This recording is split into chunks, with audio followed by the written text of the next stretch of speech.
those kinds of feelings. So what do I mean by external sources? Do I mean visible or invisible entities? Do I mean humans? Do I mean spirits?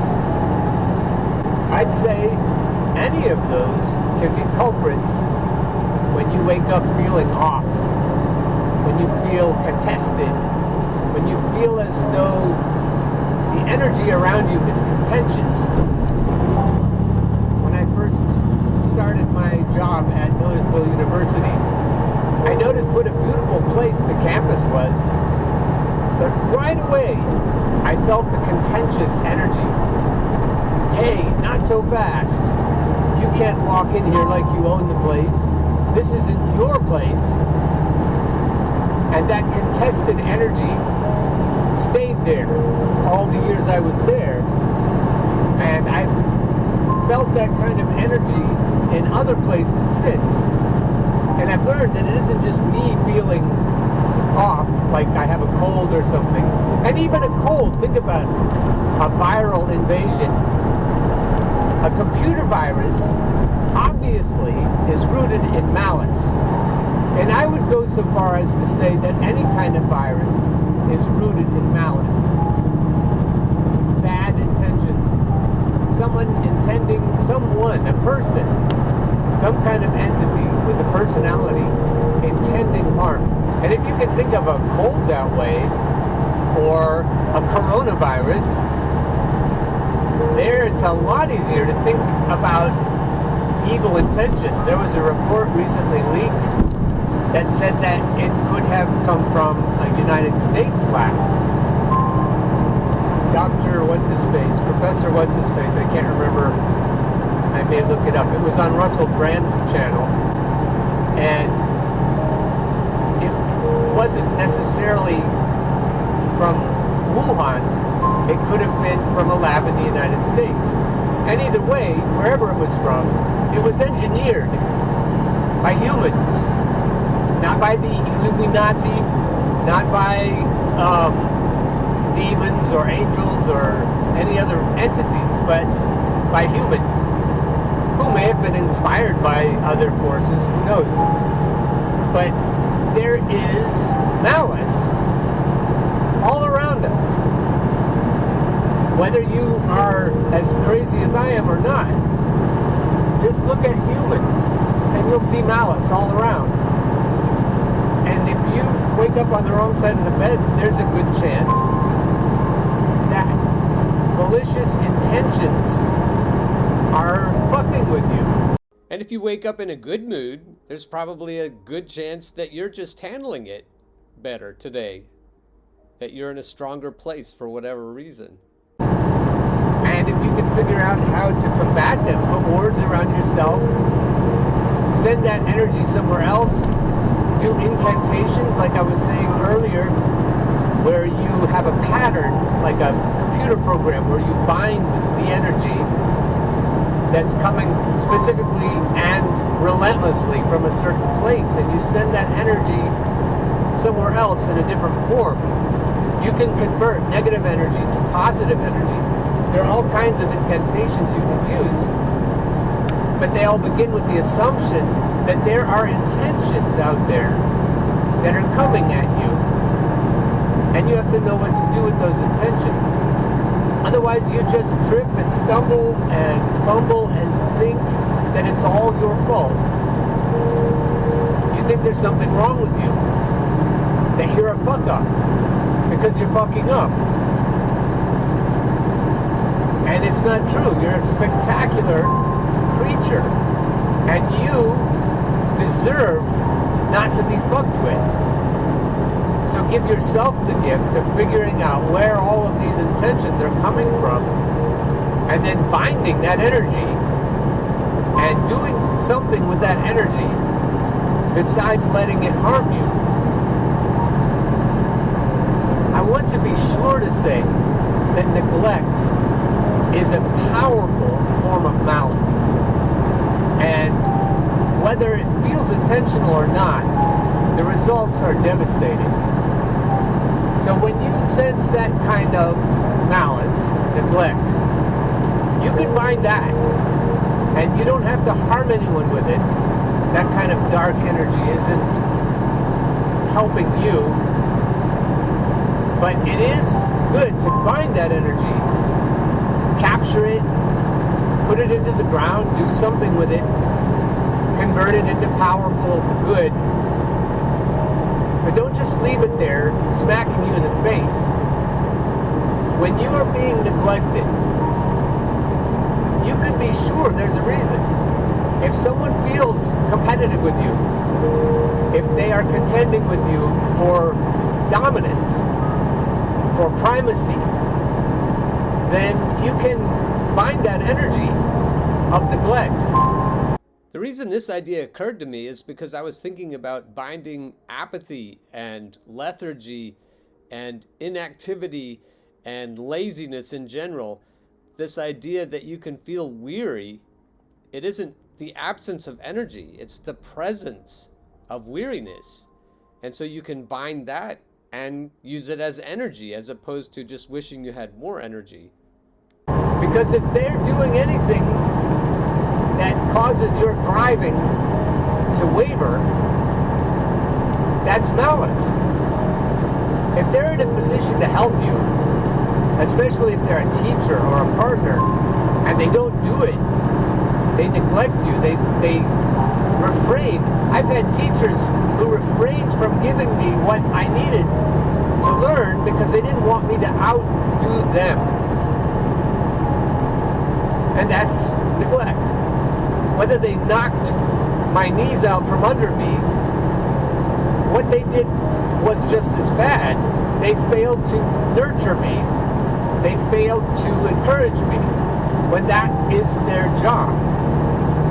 If someone is in a position of life coach or some other kind of inspirational person, and they aren't inspiring you, and they aren't nurturing you and encouraging you, they need to get out of the way so someone else can do it.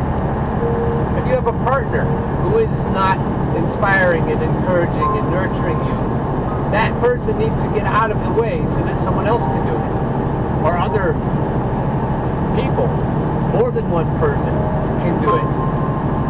But if they're in the way, especially if they have envy or jealousy, and they don't want you to succeed, they will be like the media are around us. They block us from hearing what we need to hear. And a partner who acts that way is blocking you from receiving what you need. Yeah, make no mistake, neglect is a powerful form of malice. Just because you're paranoid doesn't mean they're not out to get you.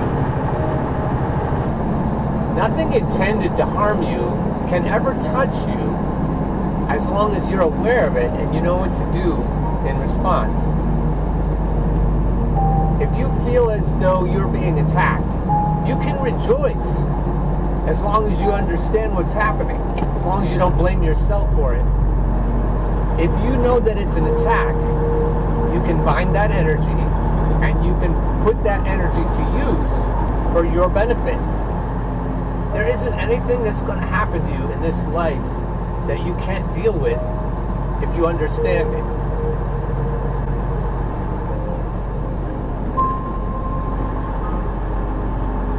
In other words, you are all sufficient. You are completely from within, powerful enough to deal with anything you'll face. Nothing can overwhelm you. Nothing can even faze you if your eyes are open and you understand what to do. And not only can you protect yourself from anything, you can protect others as well. Never assume you're a little off. It isn't you. It's never you.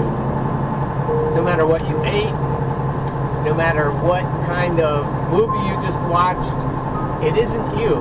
And if you did just watch a movie that disturbs you or read a book, it isn't necessarily benign. That came into your life for a reason, perhaps a malicious one. But you can turn everything to your favor. Absolutely, evil exists. You're not going to help your cause by pretending otherwise. Sometimes malice can be breathtaking in its intensity.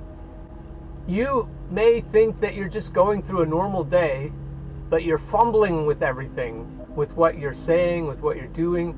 I remember being a little kid out on the ball field and feeling messed with, feeling impeded, and sometimes that feeling wasn't there, and I could just turn a double play like nothing.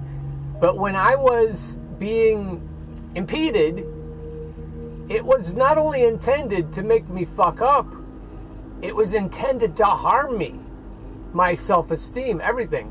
I remember those feelings so powerfully now, and I know what they mean now, and I didn't have a clue then.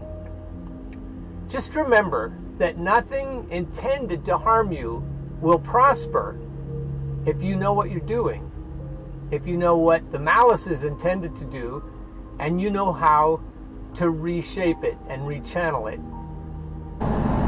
When you think it through and you find the solution to the problem, or one viable solution, and it really is viable, you'll feel better. The stabbings and jabbings will let up. You'll conquer it. And you have to believe, you have to expect that there is an answer. There will be an answer. And you will stick with it. You have to have confidence in yourself that no matter what it takes, you'll find it. And it may be just a few minutes, if you have that expectation that you'll find it. Spin-tastic. And therefore, you feel good.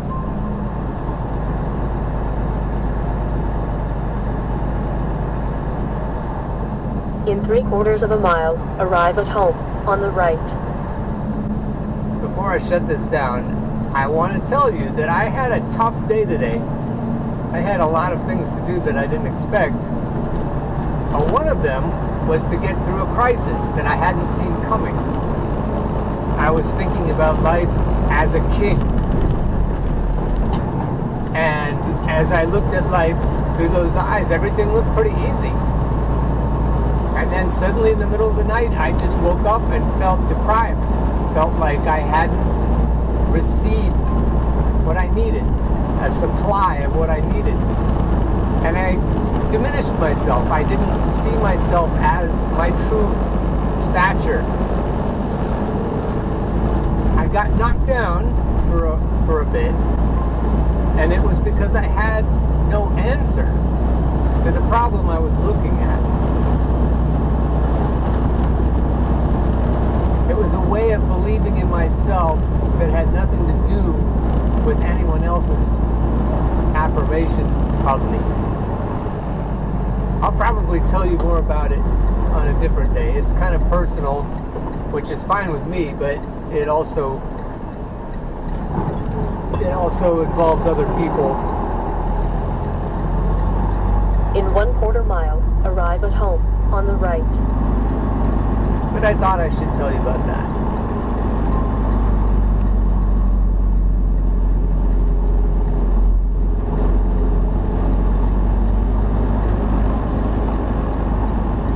Take a peek at the windmills.